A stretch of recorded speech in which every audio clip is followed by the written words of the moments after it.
Dear friends and followers, welcome back to my channel and lovely greetings from the AVRO Heritage Museum here at the Old Woodford Airfield in the UK. Today we'll be looking at this amazing aircraft, the AVRO Vulcan bomber. We'll talk about the history of this incredible plane, speak about one of its most famous missions and about its future. Fire in the hole and let's get started. Vulcan, runway 09 cleared, low approach, surface wind 050 degrees, 7 knots. What you see here in the background is an Alliot Verdon row, short for AVRO B-2 Vulcan bomber. The Vulcan is or was a jet-powered tailless delta-wing, high-altitude strategic bomber which was operated by the Royal Air Force from 1956 to 1984. She is one of 3 models which were designed at the end of the 1940s. The Vickers Valiant, the Handley Page Victor, and the Vulcan, but better known as the V-Bombers or the Bomber Command Main Force. Now the V-Bomber Force reached its peak in June 1964 with 50 Valiants, 70 Vulcans and 39 Victors in service. But the even more astonishing fact is the plane that preceded the Vulcan was no other than the famous AVRO Lancaster bomber, which played a major role winning the Second World War. Now to think that the last AVRO Lancaster rolled out of the assembly line in 1947 and 9 years later this plane takes off into the sky is out of this world. Let's say it's a quantum leap of aviation engineering by Roy Chadwick, who was the technical director and designer of both of these aircraft. But why did he build this plane in the first place? Now, at the end of the Second World War, the Ministry of Supply distributed a so-called specification B35/46 explaining what kind of type of aircraft the country needs in case of another war. And these specifications read a medium-range bomber capable of carrying a 10,000-pound bomb to a target 1,500 nautical miles away from base, which may be anywhere in the world. A cruising speed of 500 knots at an altitude of 35,000 to 50,000 feet, and a maximum weight when fully loaded without fuel ought not to exceed 100,000 pounds. In addition to a special bomb, for example an atomic bomb, the aircraft was to be capable of alternatively carrying a conventional bomb load of 20,000 pounds. Now, as you see, the Vulcan meets all these specifications, and the first B-1 was delivered to the RAF in 1956. After that, it followed by an even larger and more advanced B-2 in 1960. But now the question is, why would the Brits need a bomber capable of dropping an atomic bomb in the first place? Well, Britain wasn't really at war with anybody after the Second World War, but as the Cold War started to escalate between the Soviet Union and NATO, the Americans, being best friends with the Brits, used the island as a strategic landing site or a base to refuel their planes, respectively their B-52 bombers, in case nuclear war broke out with the Soviet Union. So being an ally with the Americans, England put themselves into harm's way, and if the Soviets man up with nuclear deterrent, there's no need by fighting back with conventional bombs or machine guns. So England literally had to prepare themselves for nuclear war, as the Americans did too. Now, I don't want to go into much detail about the Cold War, but one significant matter I have to mention. Now, during that time, the V-bomber squadrons anywhere in the UK were constantly ready to be airborne with only 4 minutes. And at the peak of the Cuba crisis in October 1962, Vulcans and Victors were sitting on the runway with running engines to be in the air within seconds, heading eastbound in case the Soviets launched a nuclear attack against America. Luckily, history proved us otherwise. But there was one war the Vulcan had a major impact, which was in 1982 when Argentina invaded a British territory, the Falkland Islands. Now, to break it down, Leopoldo Galtieri, the president of Argentina at the time, hoped to win back his struggling popularity by creating patriotism and divert public attention from Argentina's economic problems and win over the Falkland Islands. Galtieri was confident that the Brits couldn't care less about the islands as they were 16,000 miles away, but not Prime Minister Margaret Thatcher.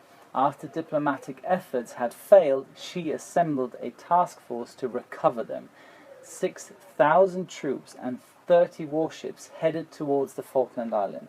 Now the biggest threat though were Argentinian fighter jets, which were equipped with anti-ship missiles, built by the French, thank you very much, which sank HMS Sheffield on the 4th of May in 1982. Besides harming the Argentinian Air Force British Harrier jets, the easiest way of getting rid of the fighter jets was by destroying the captured airport and runway of Port Stanley. And that's where the Vulcan came back into action. No one really had the Vulcan on their mind anymore because, to be honest, the last real usage was during the Cold War 20 years ago. But it was more or less written off, but not for the Royal Air Force and the military government at the time. So the Vulcan squadrons were back in action, but there was one major problem: range. Due to the specifications given in 1947, the Vulcan was never intended to fly such long-distance missions. So in the space of 3 weeks, the mechanics refitted the Vulcan's refueling hoses, which they've taken out 20 years ago, and they were scrapping parts from retired planes to get the job done. And rumors actually say that one of the parts was actually used as an ashtray in the pilot's lounge. It's pretty British. So the biggest hurdle was the sheer distance to the Falklands and back. Now, on a long stretch to the Falklands, the 16,000 miles away, they could use the British Island Ascension as midway base, but that still left them a round trip of 8,000 miles to the Falklands, double the Vulcan's maximum range. Now, the only solution was then air-to-air refueling, a lot of refueling. It took 11 Victors flying in formation, 11 refueling procedures to fuel one Vulcan, which then just had about enough fuel to fly the attack at Stanley Airport, drop the bombs, and then fly back to Ascension. As they were reaching the controlled airspace of the Falklands, the Vulcan then went into a low-level flight at 300 feet to hide from the Argentinian radar, and 20 miles prior to the target, they climbed up to 10,000 feet and opened the bomb bay, and seconds before reaching the target, 21 bombs were released, and luckily, the first bomb hit and destroyed the runway. The Vulcan then was under heavy attack as it was spotted by the enemy's radar and just after dropping the bombs, and then the pilots and the Vulcan made an immediate 180-degree turn and fled the scene and flew back to Ascension as quickly as they could, finding also another Victor to refuel them. And once they were connected to the refueling plane, knowing they were safe and their mission was a success, the navigator, in true British fashion, put on Chariots of Fire and played it over the intercom system.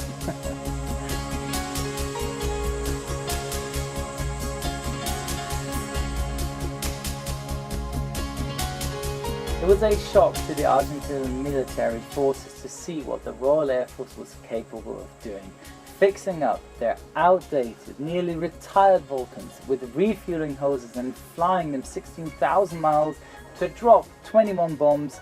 They have come to the realization if the Brits are bold enough to do that, they might have more in store. So after the completion of this mission, the Black Buck mission was called, it hit the Argentinians hard as they lost their superiority in the air. So this was then one of the last significant missions of the B-2 Vulcan bomber. It was sadly then retired in 1984, and from 1984 to 2015 only a few rare Vulcans were kept serviceable, which could be seen as the centerpiece of various air shows in Britain. X-Ray Hotel 558, for example, the Spirit of Britain, was the last Vulcan to be seen in the sky after £2.5 million were raised by the public to preserve the plane and keep her airworthy. People always gazed into the sky when the Vulcan did a low pass, creating the ever so famous Vulcan howl as the 4 Olympus engines were sucking in massive amounts of air through its relatively small intakes.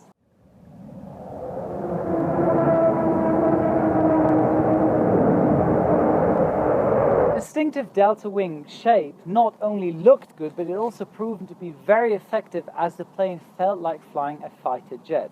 During the inauguration flight, the test pilot even performed a barrel roll. Not that it ever had to use that in combat, but it was nice to know that it could. Sadly, we won't be seeing the Vulcan in the sky anytime soon due to the way it was built. The Vulcan has a hydraulic system like any other plane, but unfortunately no proper backup system. For instance, only one rudder on the vertical stabilizer compared to a 747 which has two, or an Airbus A320 which has three ways to back it up. And therefore the airworthiness of this plane can't be granted by the Civil Aviation Authority because it is a civil plane now, and that keeps the plane grounded. Now the owners of the remaining Vulcans sometimes take them out for taxi and takeoff runs, which are a huge attraction for the public. But I'm sure the remaining pilots would just love to pass V1 and rotate her into the air. Well, on that sad note, that's it for today. So if you have the time and you live in the Manchester area, I highly recommend you guys to come down here to the AVRO Heritage Museum and to check out this great airplane. Get a tour by one of their former Vulcan pilots or many volunteers who work down here and know a lot about this plane. So click onto the link in the description box below for the opening hours, tickets and much more information. And here's your checklist today out of the Vulcan bomber. Subscribe to my channel, check. Activate the notification bell, check. And follow my Instagram account, check. And don't forget, a good pilot is always learning. Wishing you all the best here from the Good Airfield.